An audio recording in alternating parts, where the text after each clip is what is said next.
कौन हूँ मैं और यहाँ क्यों हूँ?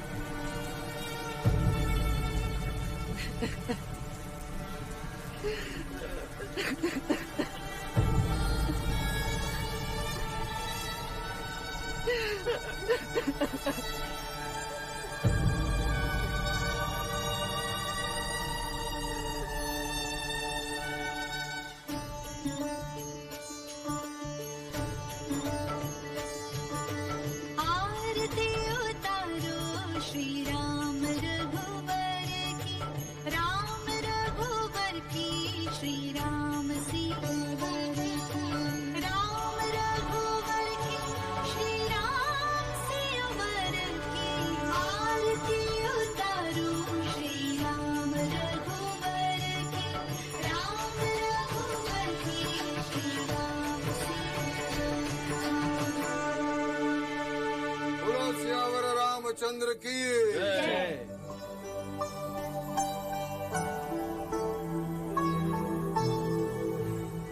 महादेवी, आज का श्रृंगार अद्भुत है। आज श्रृंगार यशोधरा ने किया है। यशो, आज कोई पर्व है जिसे हम भूल रहे हैं? मुझे स्मरण नहीं, तुम ही बताओ आज क्या है? आज मैं अपने घर देवदा लौट रही हूँ बुआ।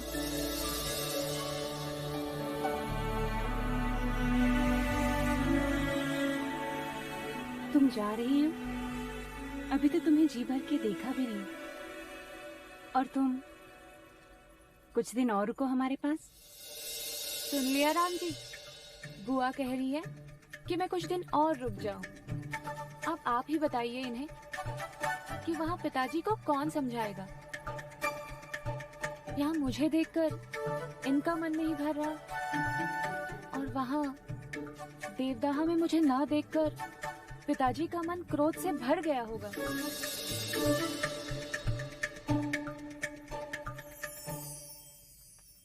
हम सभी यहाँ हैं। सिद्धार्थ कहाँ है? महादेवी, मैं गई थी उन्हें बुलाने, परंतु वो अपने कक्ष में नहीं है। मैंने राजप्रसाद में भी सब जगह उन्हें देखा, परंतु राजप्रसाद में नहीं है। तो फिर कहाँ है? कल रात वो प्रणाम करने भी मेरे कक्ष में नहीं आए। अनुज, आप चिंता न करें महादेवी, मैं अभी युवराज को ढूंढ लाता हूँ।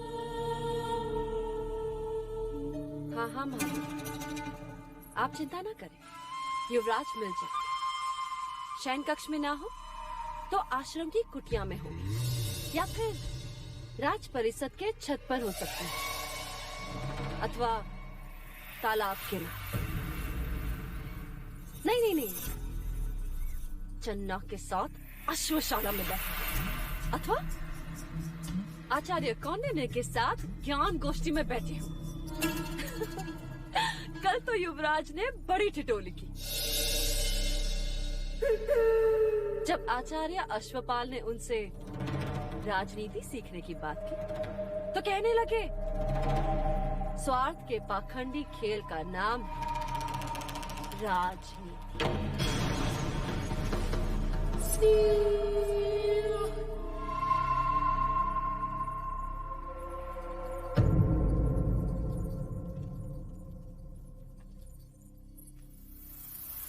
लो महादेव, मैं भी ढूंढाती हूँ हमारे युवराज को।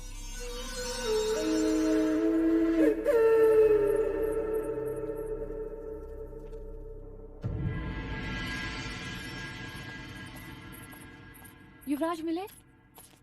नहीं, सारा राजप्रसाद फिर से देख लिया। युवराज तो नहीं मिले, परंतु उनके कक्ष में। कक्ष में क्या? आप स्वयं देख लें।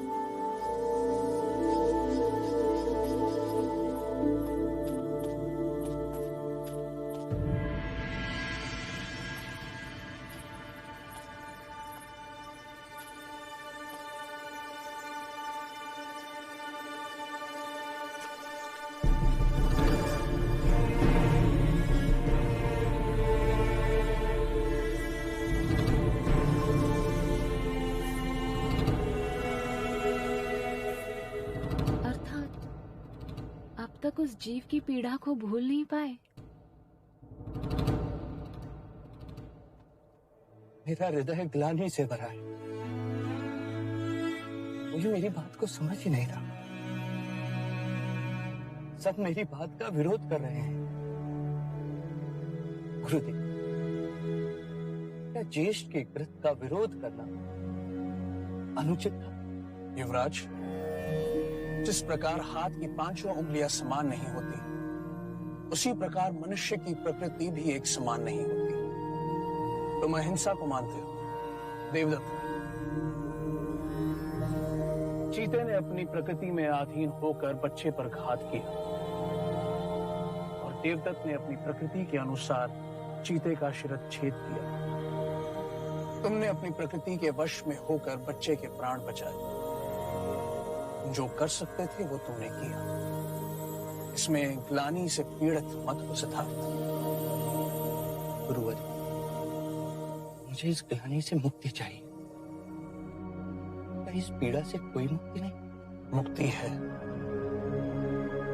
पशुओं की प्रकृति उनके प्राण के साथ जाती है, परंतु मनुष्य चाहे तो अपनी प्रकृति बदल सकता है। वो हिंसक से अहिंसक बन सकता है।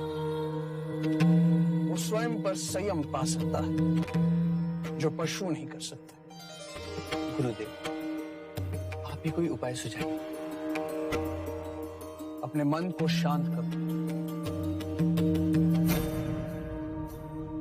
ध्यान में बैठकर अपने विचारों पर, अपनी भावनाओं पर संयम पाने का प्रयत्न करो। शांत मन मनुष्य के प्रत्येक समस्या का चिकित्सक होता है। तुम्हें अपने आप मुक्ति मिलेगी।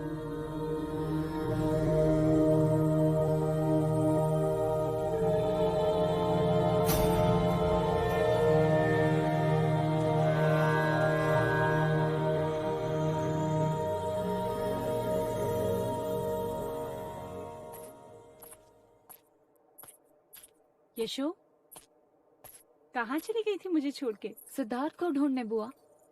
उसे पता है कि आज मैं देवदहा लौट रही हूँ और बिना कुछ बताए चला गया। पिताजी से विरोध कर मैं उसकी परीक्षा में उसका उत्साह बढ़ाने चली आई, और वो है कि यदि वो युवराज है तो मैं भी राजकुमारी हूँ। अब जब तक वो मुझे देवदहा लेने नहीं आएगा, मैं भी कपिलवस्तु नहीं आऊंगी। आने दे सिद्धार्थ, आज मैं तेरी ओर से उसे डांटूंगी। फिर तो ठीक है ना? नहीं बुआ, जब वो आए उसे मेरी तरफ से बहुत प्रेम देना। कहना कि विदाई की बेला गोपा उसे बहुत स्मरण कर रही थी। प्रणाम महादेवी। अनुज, अमितोधन ने सिद्धार्थ को ढूंढ लिया? नहीं, अभी तक वो आए नहीं। मैं यहाँ यशोधरा को लेने आया हूँ। मार्ग बहुत लंबा है। यशोधरा हमें शीघ्र ही प्रस्थान करना होगा। रात होने से पहले हमें जंगल पार करना होगा। हाँ, मुझे